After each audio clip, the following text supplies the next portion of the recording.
Good afternoon, everyone.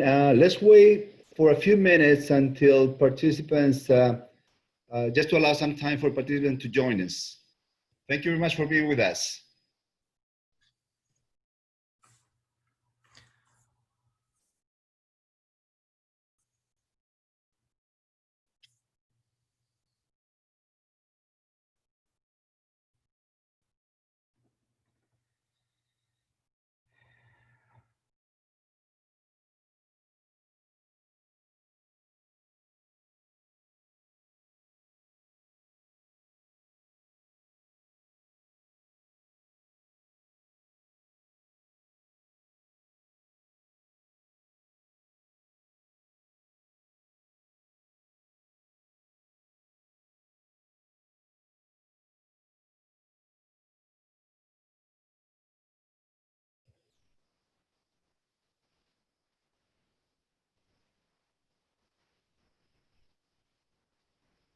Good afternoon one more time.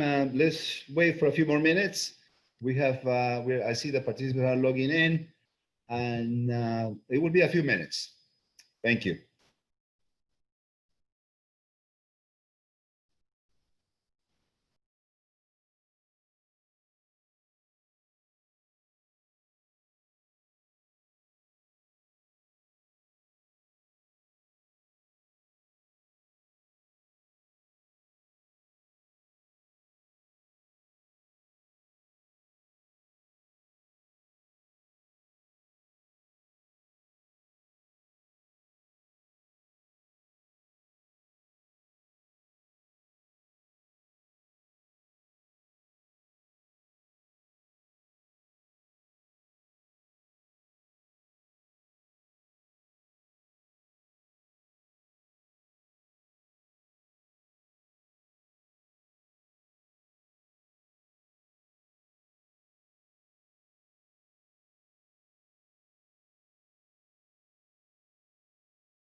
Welcome, everybody, and thank you very much for joining us today on this, our 13th presentation of our series that we call Launch and Learn. This is a series of webinars that are, usually on diverse topics, and today we have a very interesting topic presented by Dr. Abdy Javadzadeh, and is on restorative justice as an alternative to the criminal justice system. Once again, thank you and welcome. This presentation will be in English, as you know, for the ones that have been following us all along. I mean, we had in English and Spanish, and today our presentation will be in English. These presentations are a collaboration between the Florida International University Continuing Education Office and CAMACOL, the Cámara de Comercio Latinoamericana de Estados Unidos. So it's the Chamber of Commerce of the United States. Usually we have these webinars on Thursdays from 12 to 1. Now that may change in the future. Please we will keep you posted. And for those ones that are joining us today for the first time, my name is Jorge Zumaeta. I'm the Senior Director of the FIU Office of Academic Planning and Accountability, Continuing Education and Dual Enrollment. Welcome and thank you for being with us today. I have a few housekeeping matters that I need to share with you. One is that this seminar is being recorded. The second is that please keep in mind that all your microphones are muted, and this is to facilitate the presentation. The chat tool located at the bottom of the screen will be enabled only by the presenter or by my associates that will be communicating some key information to all participants. Also, we encourage you to use the Q&A tool located at the bottom of the screen during the presentation to ask your questions. Once the meeting ends, we will have a little message coming to you where we will be asking you to complete a survey. Please complete it. This is very important to us. This is the way how we gather information in terms of the content of the presentation, and also we will be able to provide to you additional information about future events. I'm particularly excited today because I have a good friend of mine that is coming to talk about, to conduct this presentation, Dr. Abdy Javadzadeh, because we know each other for quite a long time, and as a matter of fact, we crossed paths in college a few years ago. Let me share with you that Dr. Abdy Javadzadeh is an Associate Professor of Sociology and Criminology and the Director of Graduate Education, Graduate Studies in Criminal Justice at Thomas University. He also teaches at FIU Center for Labor Research and Studies.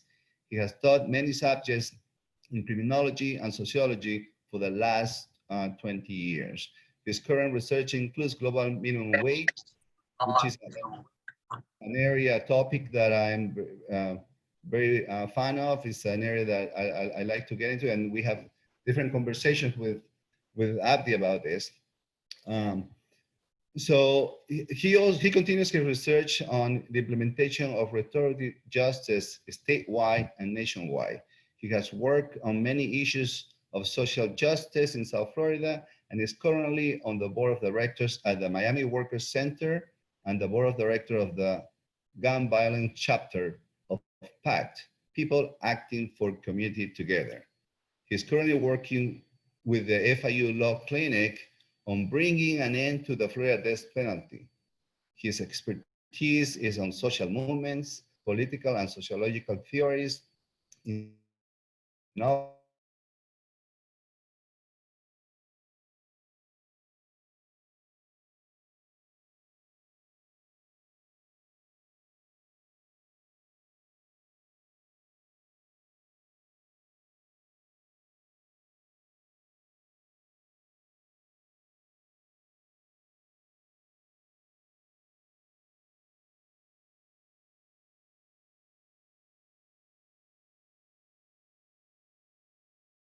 Everybody hear me?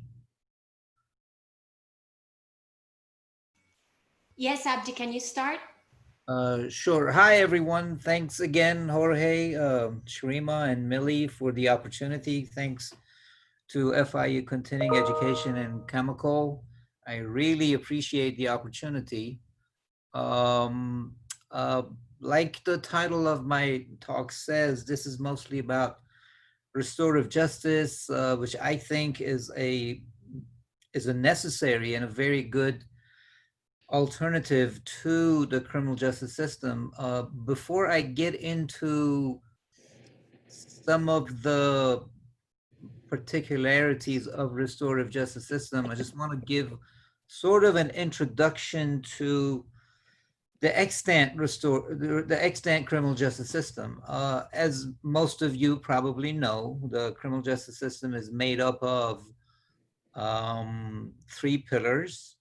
It's the law enforcement, courts, and the prison system. And so I will be talking mostly about what's going on here in the US. And all of those 3 pillars of the American criminal justice system are failing. and they're not failing 50% and succeeding 50%. They're failing at a rate of about 95%. And without really going too deep into what's happening with law enforcement, what's happening in courts, and what's happening in the prison system, I'll give you a couple of examples to just put you on that context of why I would argue that the criminal justice system is failing. Without me really going too far into the police force and in the law enforcement pillar of the criminal justice system in America, you have been seeing, you've been watching. I don't know if you live in America or you live in the US or live anywhere else, but if you weren't here, you probably saw it on the news media, which really shows how miserably that police force or law enforcement system is failing, not just vis-a-vis race and ethnicity. That's certainly a failure in itself, but also in terms of why and how police force has been functioning the way they have been. First of all, the police force has been getting a whole lot of budget, and it no longer looks like a police force. It looks like a military force. And police, if you know anything about the origins of police system, almost anywhere in the world, you know that it wasn't meant to be an annoyance to the community. It was meant to actually deter crime and decrease crime, which is not something that the police system is doing here. And this argument that used to go on about a few bad apples is no longer an argument. We have been able to, in the past 2-3 months only, establish that there is a systemic problem with the police force. If you look at the stats on who the police force stops and who they arrest, you'll see that there's great disparity in terms of ethnicity and race. And when it comes to the court system, 95%, and this is not a number I'm throwing out, this is an accurate number.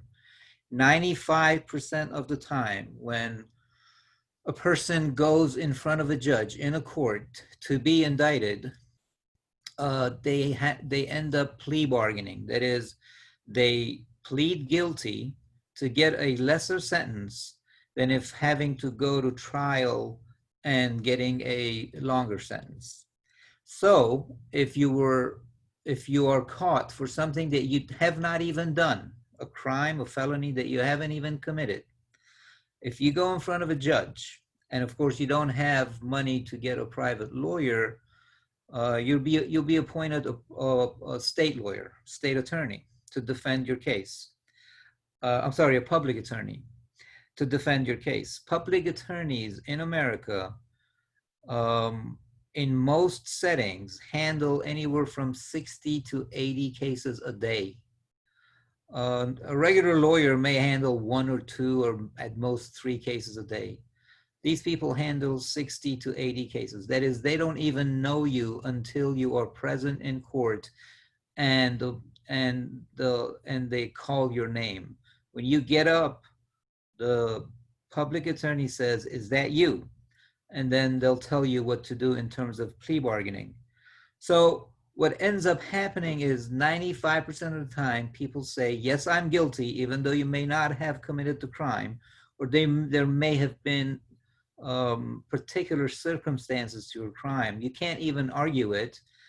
The judge will say, if you say guilty, I'll give you 1 year, 2 years, a lesser sentence. Then if you say not guilty, go to trial and be found guilty and get 10 years, 20 years. By law, a judge has the right, and this was established in the 1970s by the Supreme Court. By law, the judge has the right to threaten you to plea for a lower sentence before you go to trial. So he can, or he or she, the judge, can say, if you don't take the lesser sentence, and if you want to go to court, you come to court and be tried by either a judge or jury, and you're found guilty, I will give you the maximum sentence. So imagine you don't have enough money to even get a lawyer. You don't want to spend a whole lot of time in jail. You haven't even committed the crime, or the crime is not even, it would be something like 2 ounces of marijuana or 3 ounces of some illicit drug. And you are facing, according to the judge, a 10, 15-year sentence. And he or she will say to you, well, I can give you 1 year or 2 years. So most of the time, that is 95% of the time, the person will have to cop a plea, that is, say, I'm guilty, without really being defended, and then go to prison for a year or 2 and get it over with, instead of going to trial, possibly be found guilty and go to prison for 5, 10 years, which is much longer than he wanted to get. Now, if you have any machine, electronic, mechanical, anything, any system that fails 95% of the time, I don't think there's a great chance of keeping it. You usually get rid of it. And that's the court system. In prison, the US has the largest, per portion of the population and in general, prison population. That is 2.3 million people are in jail and prison, and 6.2 million people are somehow entangled with law. That is 3% of the population, the largest in any country on earth. That cannot be a successful pillar of the criminal justice system. That's a failure to put so many people in prison. There are the African-American population, male population, for example, is 6.2% of the population in America. 40% of the inmates in prison and jail are African-American male. There is a great discrepancy there. African-American males and Latino males make up of about 15, 16% of the population. They're represented in the prison population by close to 67%. Again, a great discrepancy. So these are just small examples, or short examples of what I wanted to give you as far as the extant criminal justice system is concerned. So I feel that in all of these 3 pillars, they're facing a great failure. In general, why I would call it a failure is because the number one responsibility of a criminal justice system is to, number one, decrease crime, and number 2, deter crime. The criminal justice system in America is doing the exact opposite of that. It's not decreasing crime, nor is it deterring crime. So these are the reasons why I think we have to think of alternatives. I'll limit my talk to just about the US, but I think this is important in most of the world. And I'll give you examples as to how some of the countries in the world, or some cities, and in America, some states that have been practicing restorative justice, how they've been able to reverse that process and get really, really good results. So I want to continue on to the next slide and move forward. So how do I do that?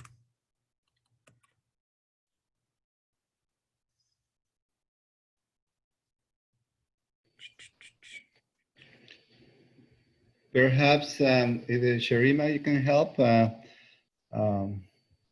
I just want to say, Abdi, while we figured this out, I mean, how interesting this topic is, and how important for all of us that come from different perspectives to understand the realities of what's taking place in the judicial system Sometimes because we come from different backgrounds and different perspectives in terms of our lives, we don't get a chance to internalize all the nuances that take place in a person that is experiencing specifically those realities and what kind of constraints and challenges they have faced in their lives, and unfortunately, they had to be incarcerated.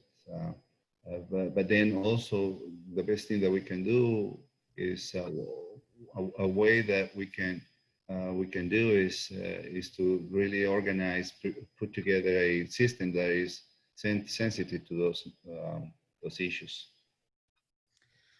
Right. So, I mean, so that's basically what restorative justice is about, to amend those realities that many people cannot fix on their own. But what I want to do is, how do I go to the next slide is what I'm trying to figure out.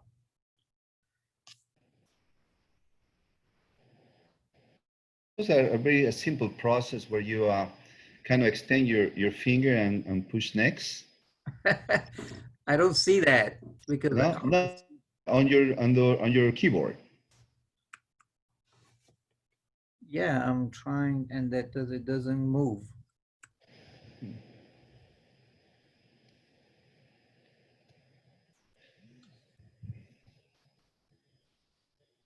I'm stuck in.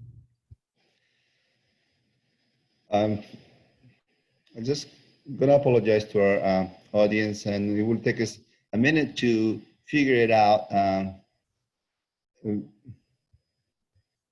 Let us take it over, and we'll move the slides for you. Okay?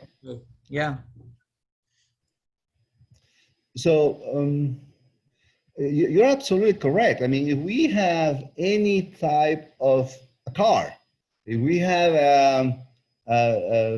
any kind of equipment that we use in our kitchen, in our homes, if 95% of the times does not work, most likely we just get rid of it. I mean, not even attempt to fix it. We just get rid of it. So with that note, I just want to say that you're on slide 2, and we'll take over from here. Just let us know when you want to move forward, okay? Okay, so that's the introduction. You move forward to the next, please.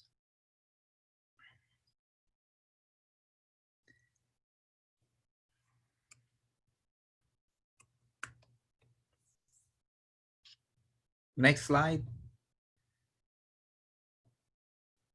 No.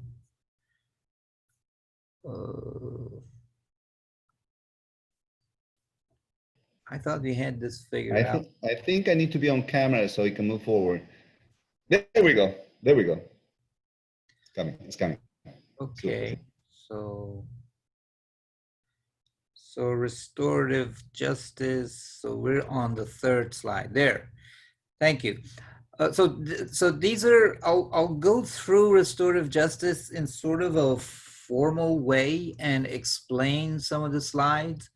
And hopefully during the question and answer period, which is not long, just 15 minutes, we'll figure out, some of the questions. So restorative justice is an effort to deal with burglary and other property crimes, which developed into dealing with even more violent crimes such as death from drunken driving, assault, rape, and murder.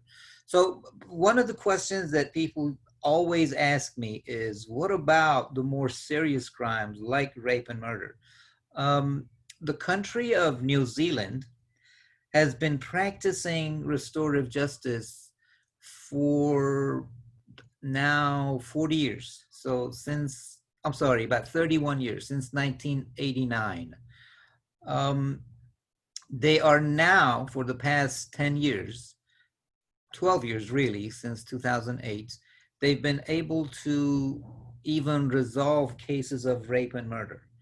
I realize that most people think that's really hard to do, but in a lot of the cases where murder and rape has occurred, even the victims or the family of the victims tend to approve restorative justice methods to resolve that conflict, that problem, or that crime, or the result of the crime, more than get the offender, incarcerate him or her, and put them away and punish them and leave the victim aside. One of the things that the extant criminal justice system does is once a felony has been committed, what they do is they take the offender, they arrest him or her, go through the court system, and if indicted and then convicted, sentenced into prison or jail, what have you. Now, I don't know if you know the difference, just briefly. You go to jail if your sentence is less than 365 days, and you go to prison if it's more than 365 days. So jail is just 1 year sentence, and prison is more than 1 year sentence. So in these cases, in a lot of these cases, the recidivism rate in New Zealand has dropped from 80% to now 16%. Recidivism, for those of you who might not know, is you coming out of prison, committing crime, and going back to prison. And it's measured in years, so in 2 years, in 3 years, in 5 years. And of course, as the number of years increase, the chances are higher. So if you read rates of recidivism in 2 years, you get a lower chance because 2 years, you have a short period of time to commit crime again and go back. But if you look at it in 5 years, which is the number I gave you, that is, in New Zealand, the 5-year recidivism rate was at 80%. So 80% of the time, the person who came out of prison committed crime and went back to prison. That rate has now dropped with the practice of restorative justice to 16%, much, much lower. And it's even decreasing less than that. So in these cases, even assault, rape, murder, harsher crimes, they've had great results. Recently even applied to situations of mass violence in South Africa. I don't know if you remember a few years ago, few mine workers who were on strike were 15 mine workers actually were killed by the police force. Both sides, that is the union of mine workers and the police force, agreed to resolve that conflict through restorative justice rather than take these people to jail or prison and punish them and leave the victim aside, because the extant criminal justice system has really nothing to do with the victim anymore. The victim is cast aside. He or she has nothing to do, has nothing to say, no opinion. They're still suffering from the harm done to them, and they're completely pushed out of the picture. And this has been always the same way for the past 120 years in the criminal justice system.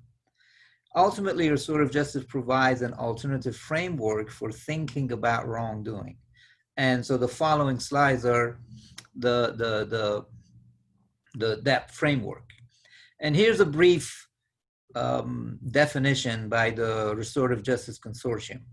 Restorative justice works to resolve conflict and repair harm. It encourages those who have caused harm to acknowledge the impact, what they have done, and gives them an opportunity to make reparations. It offers those who have suffered harm the opportunity to have their harm or loss acknowledged and amends made. So you see, this has to do with the offender and the victim, the perpetrator and those who suffered.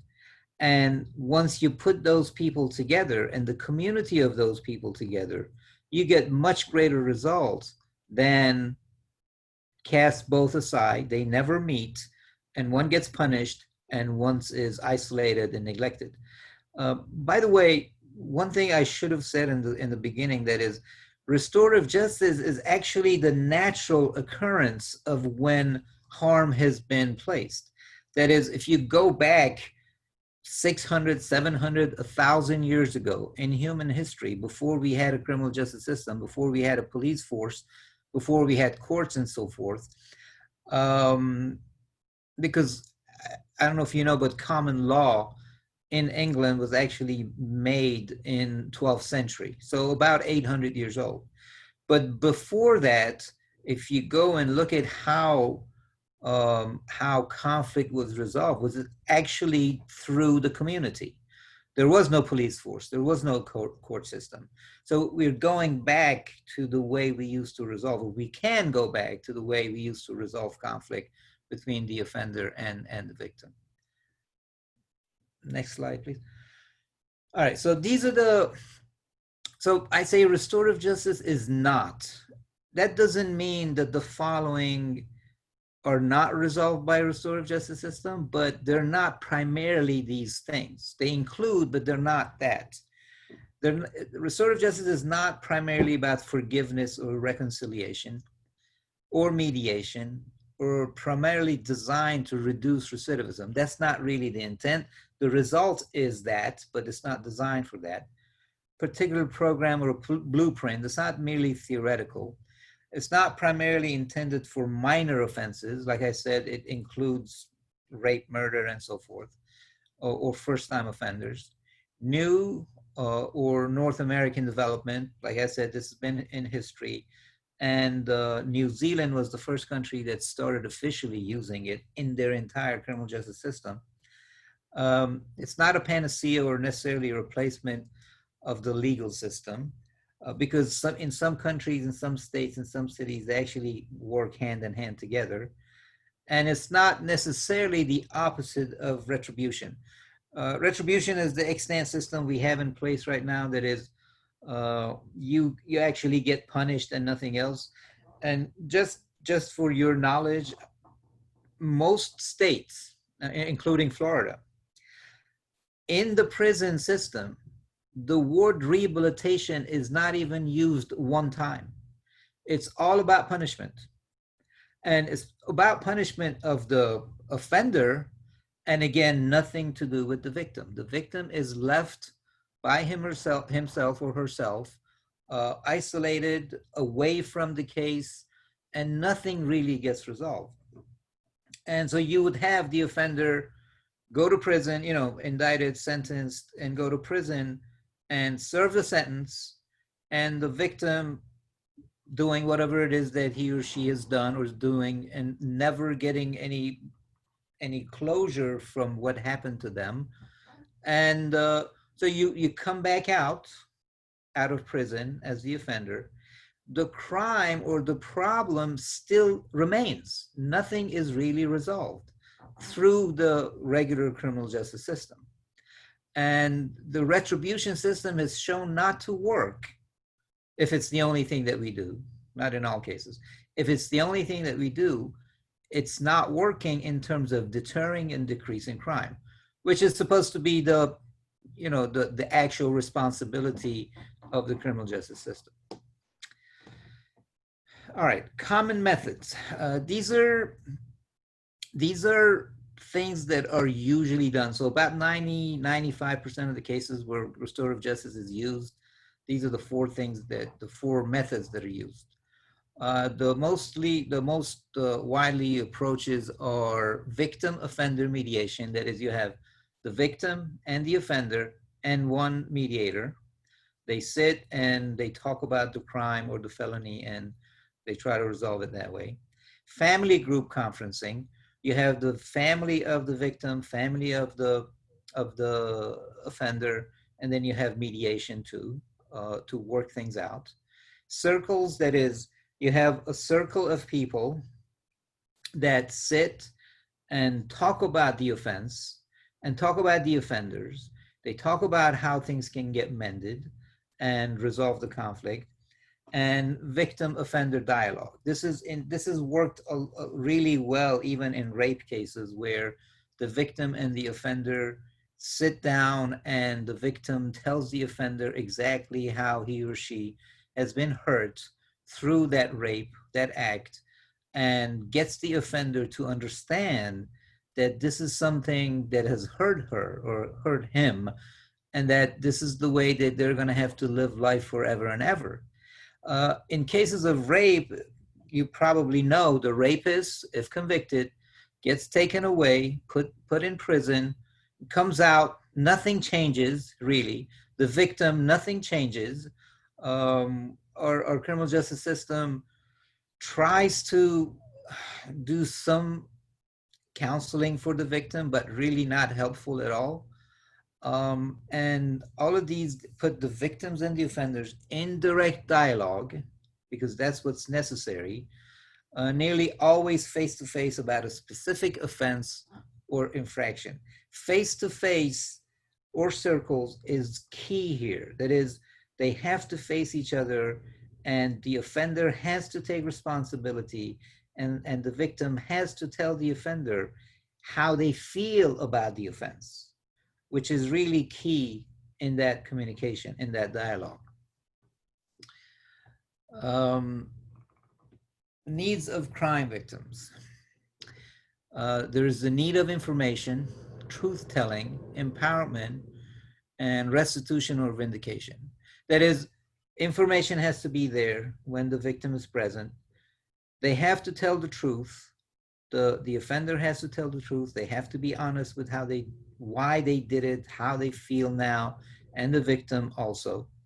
Empowerment, that is empowering the victim to talk about his or her way of being hurt, and how the offender actually also gets empowered to pay attention to the way that he or she has hurt the victim. And restitution, that is, what do we do now? Which would be left up to the community and the family of the victims, and also community and the family of the offender. Next slide, please. Offender accountability. Addressing the resulting harm, encouraging empathy and responsibility, which is again one of the really more important pillars of this, to feel empathetic towards the victim. Transforming shame, encouragement and support for integration into community, temporary restraint for some, not all. So the restraint, meaning putting the person away, is also within the restorative justice realm, but is practiced differently in terms of, what to achieve and how to incarcerate and what happens to the person when they're restrained. I'll give you some examples of the Norwegian prison system, which is not about punishment at all. It's all about rehabilitation. And in the Norwegian system, they have recidivism of about 20%. That is, 20% of offenders offend and go back to prison because they're not punishing their prisoners. Encouragement to personal transformation, opportunities for treatment for addictions or other problems, enhancement of personal competencies. So encouraging the offender to do what they can in order to stay in society, and also rehabilitating them to be able to stay in society. In an example of, for example, drug use in the country of Portugal, they legalized all drugs since 2005. And when they legalized the use of drugs, we're talking about illicit drugs, or those that used to be illicit, so now licit, they no longer treat someone that uses drugs or has addictions as an offender or a felon. They treat them as somebody who needs help. That's dropped the recidivism rate as in relation to committing crime for drugs to 0. So there are no people who can get in trouble in Portugal because of the use of drugs. And at the same time, they enhance their competencies. Thanks. The community's need for justice, attention to their concern as victims, opportunities to build a sense of community and mutual accountability, encouragement to take on their obligations for the welfare of their members, including victims and offenders, assurance for preventative actions. So you see, all of this is making sure that the offense does not occur again. And that's key, where the criminal justice system does everything to make sure that the offense does that it happens again. The opposite of what community can do to give support to victim and offender. Next, please. so these are restorative principles. Crime is a violation of people and of interpersonal relationships. Violations create obligations, which is what we don't do. We don't obligate the violator or the perpetrator or the offender to feel any kind of responsibility. The central obligation is to put right the wrongs. When do we give a chance to offenders to do exactly that? When do we give them a chance to make what they did wrong right and amend things? We never do that. We're not about doing that. And the next slide. Harms and needs of victims, but also of communities and offenders. Obligations that have resulted from this harm, offenders, but also communities. Engagement of those who have a legitimate interest or stake in the offense and its resolution, victims, offenders, community members. So if you pay attention to neighborhoods, if you know anything about this, where a lot of crime occurs all the time, automatically people in the neighborhood, the community, want to do something to prevent those crimes from occurring again. And since that potential, that preparedness, that will from the community is there to prevent such offenses and crimes to happen again, that is exactly what restorative justice needs to do. In all of the cases of regular crime and the criminal justice system, what happens is that right is taken away from community. It's given to the police force, it's given to the court system, and it's given to the prison system. And the community has no say in that, which again, not only neglects the victims in that community, but the entire community, and does not give them any fair chance to opine or say how they can resolve these offenses. So these are the juxtaposition of the two different systems. In criminal justice system, crime is a violation of the law and the state. You see, nothing to do with the victim. In the restorative sense, crime is a violation of people and obligations. That is your obligation to your community. In criminal justice system, violations create guilt. In restorative justice, violations create obligations, which is quite a different story because now you have to do something about it.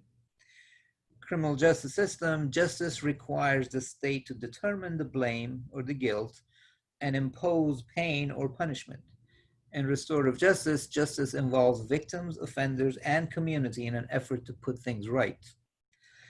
Central focus of criminal justice system is offenders getting what they deserve. This is what everybody says when you talk to them. He deserved it. He should go away. He, she, and so forth.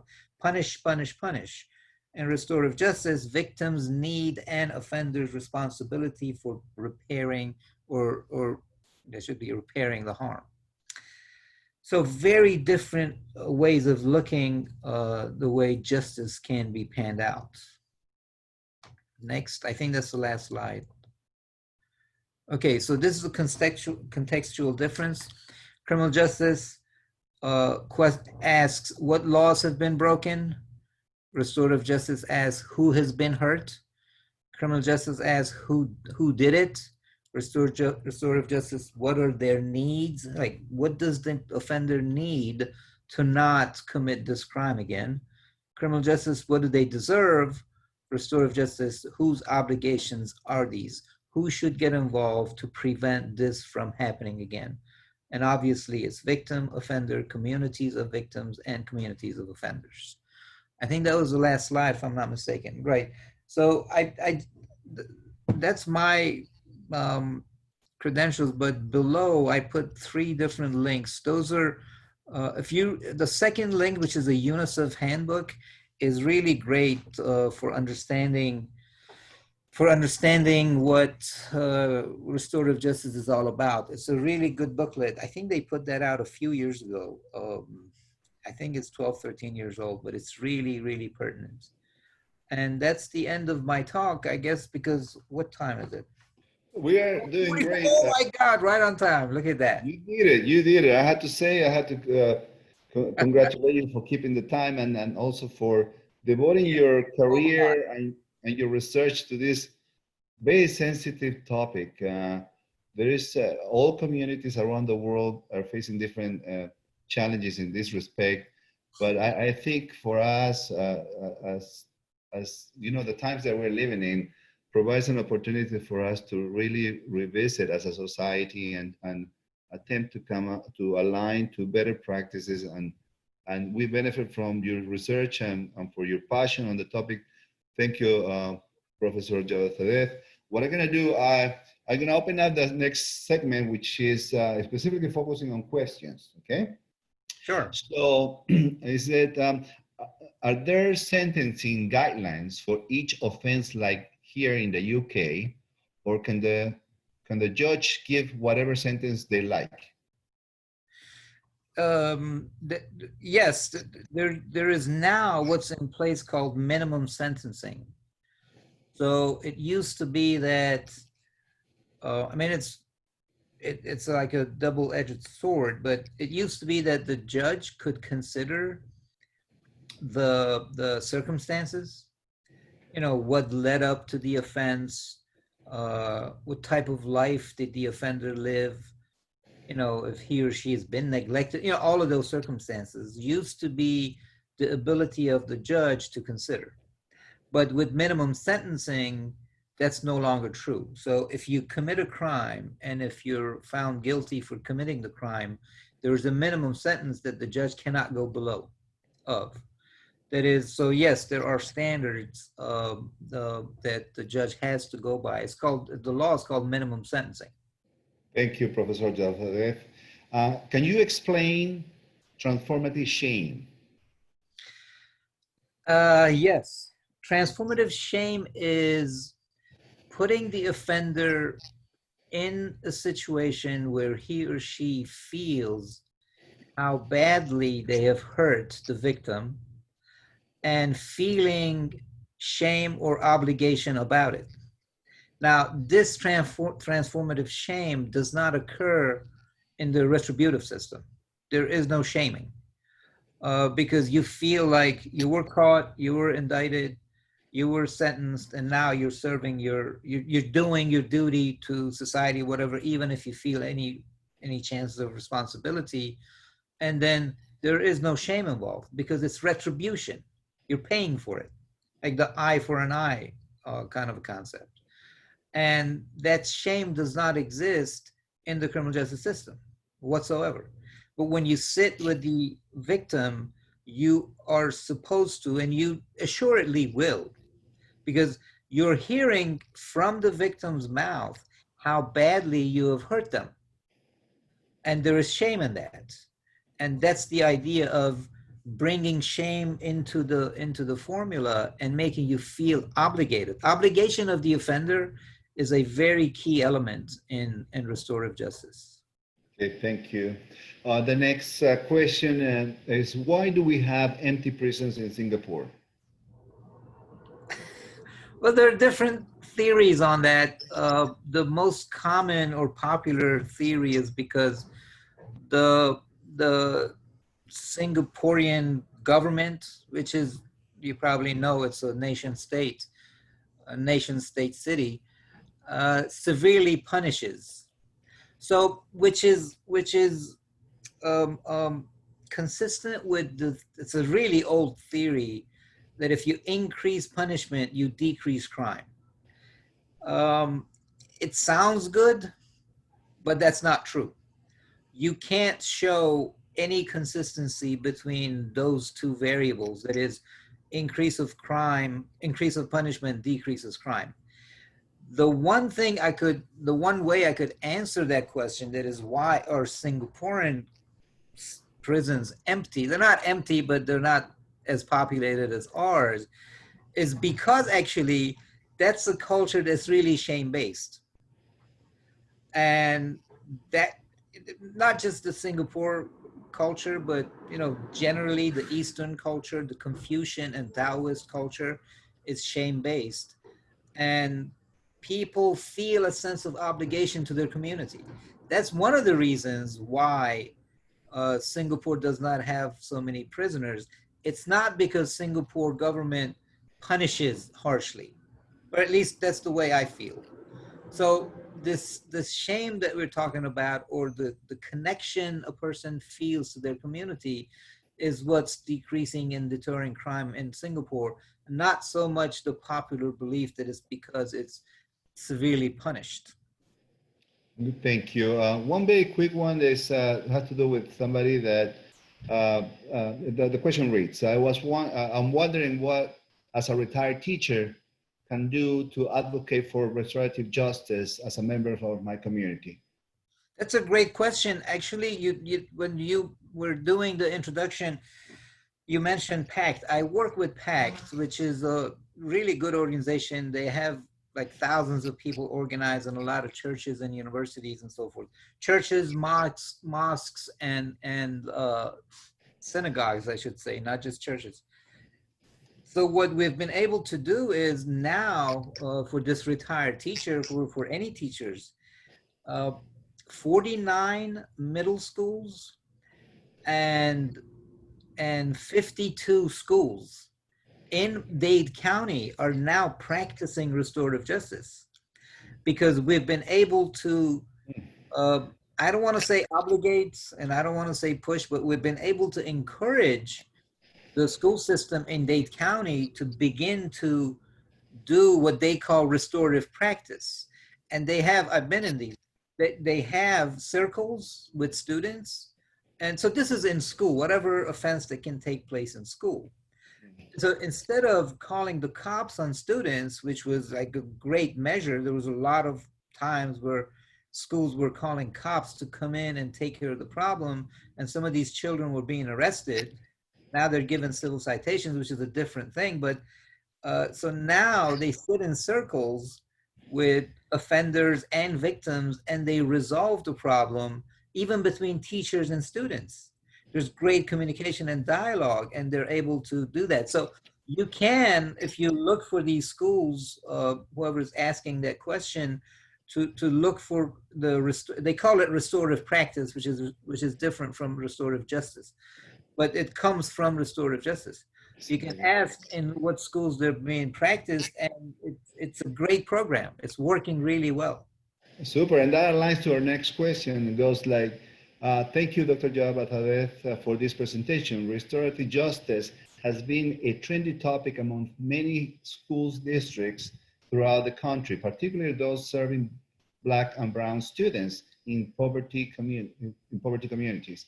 Where have you seen successful examples of districts making the shift away from consequence-focused responses to more restorative justice-oriented student support? So again, another good question. I gave the examples of schools in Dade County, but look, City of Philadelphia, Chicago, Oakland, Los Angeles, Houston, are practicing right now. They're doing restorative justice. You can look them up. Baltimore, actually, one of the more successful programs.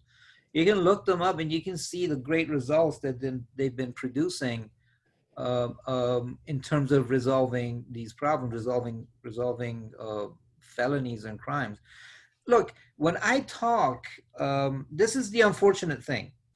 When I talk in conferences or in seminars about restorative justice,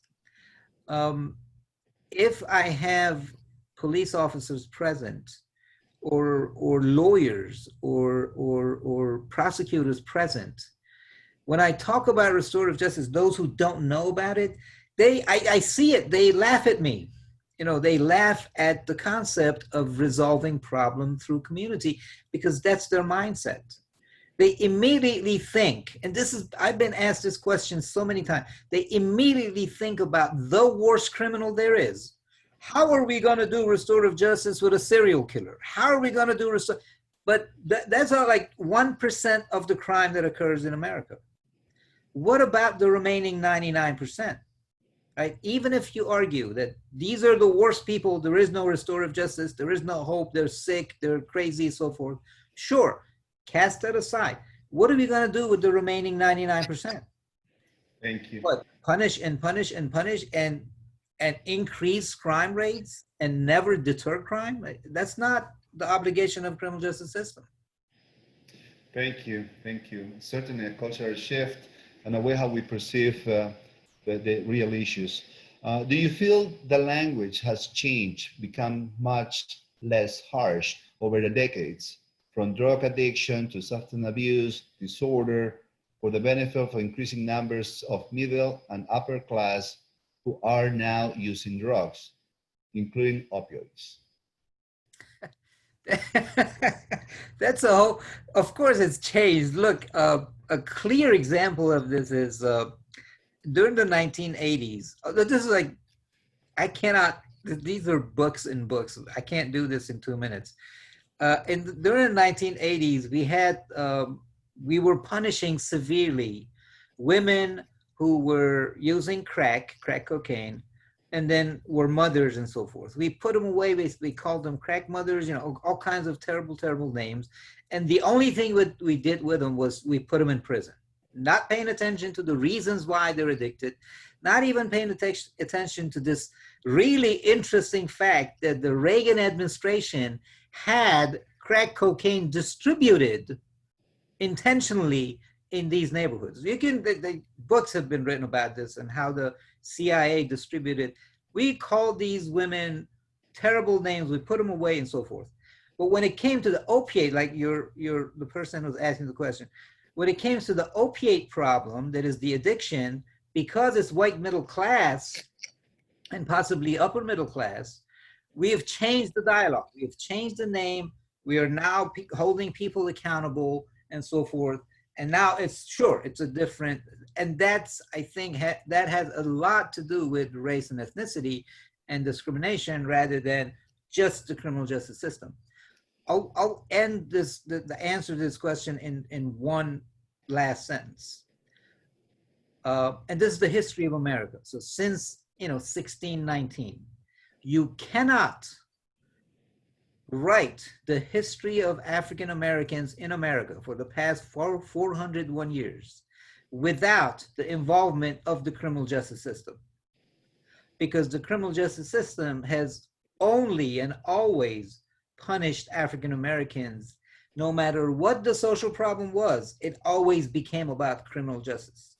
You can even see it in the way people want to become president, how they address that issue in terms of, there are key words. They don't say blacks should go to prison. That's not what they say. But there are key words that if you pay attention to, is all about how the African-American community should be punished through the criminal justice system. So of course the dialogue has changed, but only because the race and ethnicity and the class of the people who commit those crimes, if you can call it a crime, or those offenses have changed. Thank you, Professor. I mean, we see that the questions keep coming.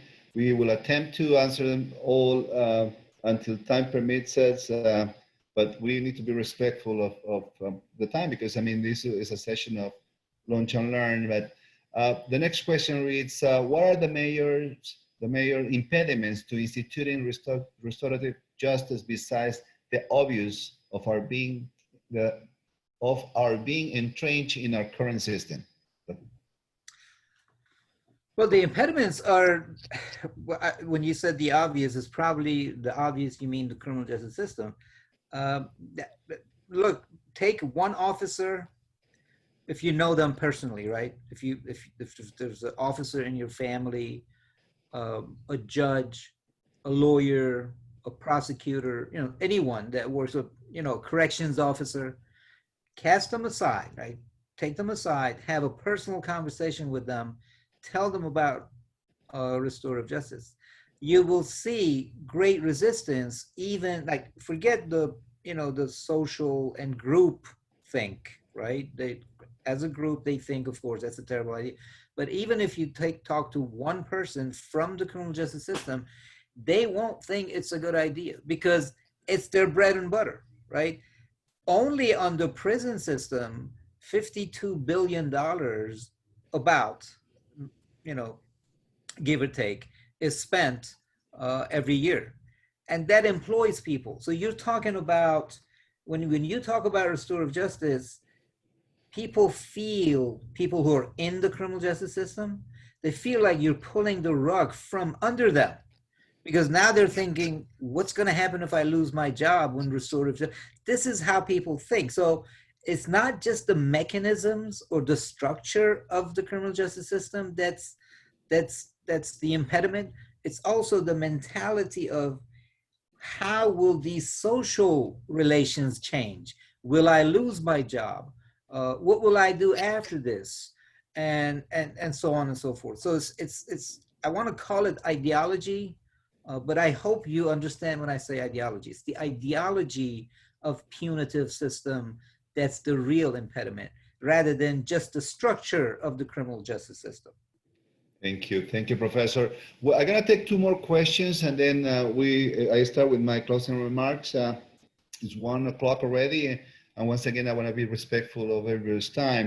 The next question reads: what other countries can we look at for successful programs to help the U.S.? Like I said, New Zealand is probably a really good example. Canada, England, these are really good examples. And again, we don't even have to look at other countries because people argue that's a different culture. Of course, that's true and so forth. But you can look at certain cities in America that started using restorative justice, and it's great.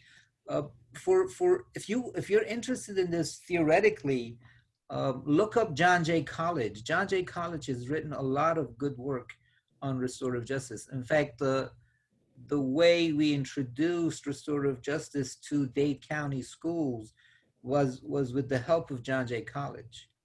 Thank you. Now they actually have people who train mediators for restorative justice. So many countries practice it successfully, many cities practice it successfully, and school districts are practicing it too. Thank you. And this is from one of your former students. She took two classes with you. But she's asking, where do you think restorative justice will be going to in the future? Will it be more common here in the US? Look, yes, the short answer is yes, but here's why. I feel like our criminal justice system was not in a crisis, but going towards a crisis to show that it's failing miserably. But when the George Floyd unfortunate act happened, and when he was killed, and so the following demonstrations and the protests and so forth, it pushed the argument of the failure of the criminal justice system so fast up to build up for or think about restorative justice system like it's on a jet engine. Like, so it really speeded things up. So now the answer to this question is, had that not happened, and the past 2-3 months had not happened, I would say probably we're looking down the road of 10-20 years. But now I'm thinking in the next 3 to 5 years, we'll be able to really place restorative justice thinking, at least put it in the people's minds and pressure the criminal justice system to back off from the retributive system, to start practicing that and involving community and family and offender and victims much faster had this whole thing not happened. So I'm thinking in the next 3-5 years, I'm thinking a lot of these cities will begin to implement, especially since we're getting really good results. Thank you. Let me squeeze one more. People can resolve these problems on their own without that kind of a violent and lethal force, is my point. Thank you, Professor. Let me squeeze one question in, and then that will be the last one. Let me share with the audience that all questions will be shared with the professor. So for the professor to respond directly to each participant. How Sharia law can concord with the restorative justice approach? Sharia law. I'm from a setting. I'm from Iran, Middle East, and Sharia law is heavily practiced. Sharia law does talk about communication, but again, that really depends on who's practicing it and so forth.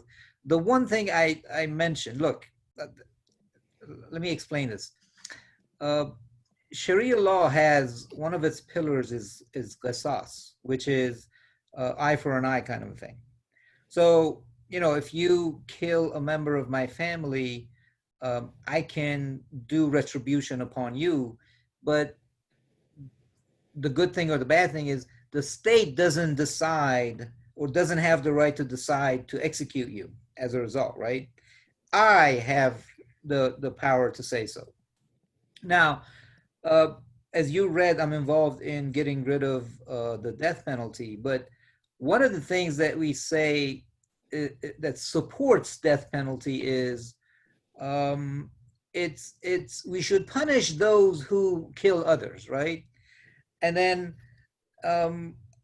who decides to kill? I don't decide to kill. The state decides to kill. What if I disagree?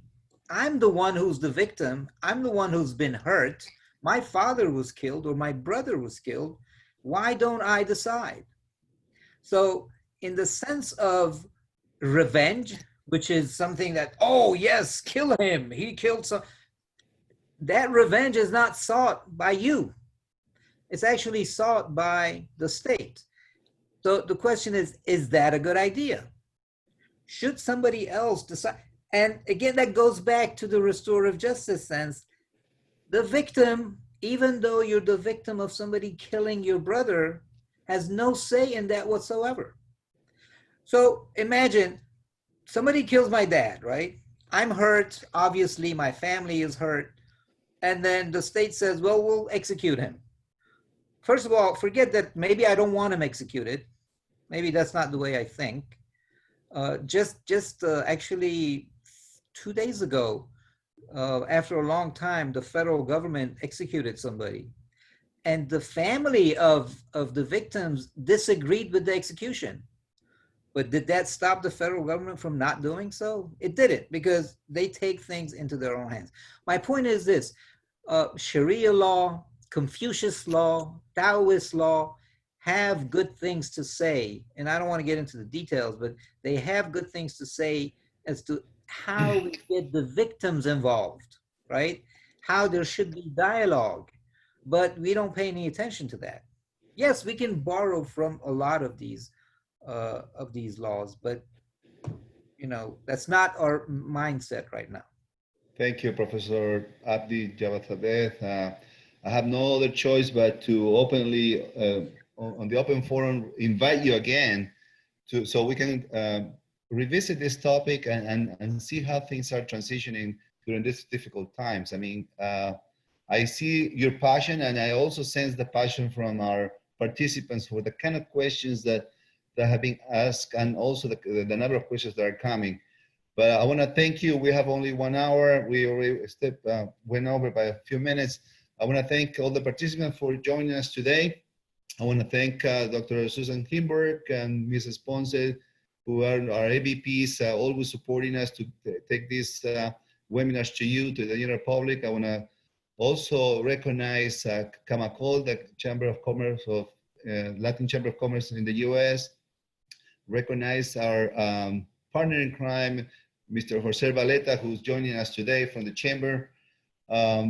Obviously, I need to share, my gratitude with Mrs. Melissa Ponce, Dana Barata, and Sheridan Smith, which are my associates, supporting this initiative. And without them, this wouldn't be possible. I want to remind you to please not to forget to complete the survey at the end of this webinar, and also to invite you. Our next Thursday, we're going to have another very important presentation on, and it's titled Boosting Trade and Investment in the Americas in a COVID post world. And this will be presented by Mr. Lawrence Gombiner, who's a former US diplomat. And I bet you I have a couple of conversations with him, and this will be a super interesting presentation similar to today. I want to also recognize some of our participants, Mrs. Kathy Courage who's the chair of the Exchange for Change. We work together with them to take some educational opportunities into the jails and the prisons, and she is a leader in our community. And thank you, Mrs. Claridge, for everything that you're doing and for everything that your institution is doing. Thank you. We're here to support you. FIU is here to keep helping whatever modest way we can. Thank you. Also want to recognize Mr. Anthony Teague from the FIU Office of Engagement, who's joining us today. I mentioned our partner in crime, Mr. Jose Barleta. Thank you, Jose. And with that, Dr. Abdy Javadzadeh, I will give you the last minute and a half for you to give us your farewell to our audience. Thanks, Jorge, and thank you, Millie and Sharima. They really helped me out. Technically speaking, I'm very uneducated, and as you saw with the beginning of the slides, because they really held my hand, both Sharima and Millie, through this for the past few days. And also yourself, Jorge, thanks so much for allowing me to do this talk, and also realize that it's really outside of the context that you guys usually talk about. I hope I didn't throw people off or turn them off by having a talk like this. And usually when I talk about this subject, it takes more than, like you said, it takes more than an hour, or I don't know, 45 minutes. And I just read some of the questions, and they're really, really good questions. I'd really like to answer every one of them as succinctly as I can and not give general answers.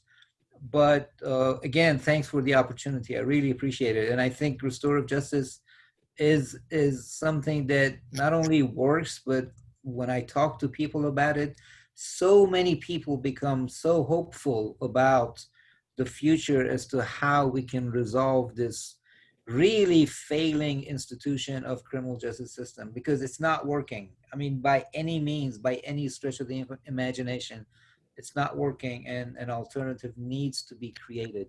And we can start in small steps. Like I said, Miami-Dade School District has begun to implement restorative practice, and it's really working well. So, the best thing is to actually start with the young. And when they grow up, they have an alternative in mind. And if they become part of the criminal justice system, they become, I don't know, judges, lawyers, prosecutors, police officers, corrections officers, what have you. They have a different mindset and a different mentality just because they went through it. They sat through some circles in their school when they were 11, 12, 13 years old. So I hope that'll change soon. Thanks so much. Thank you. Thank you again. And like I said earlier, we have no choice but to invite you again. Listen, thank you for your work. Thank you for your research. Thank you for being part of different committees to assist us as a community in getting a better understanding of how to find solutions for these members of our community. Thank you. And we'll see you next Thursday. We have an interesting topic once again. Thank you for being with us. Have a nice afternoon. Bye.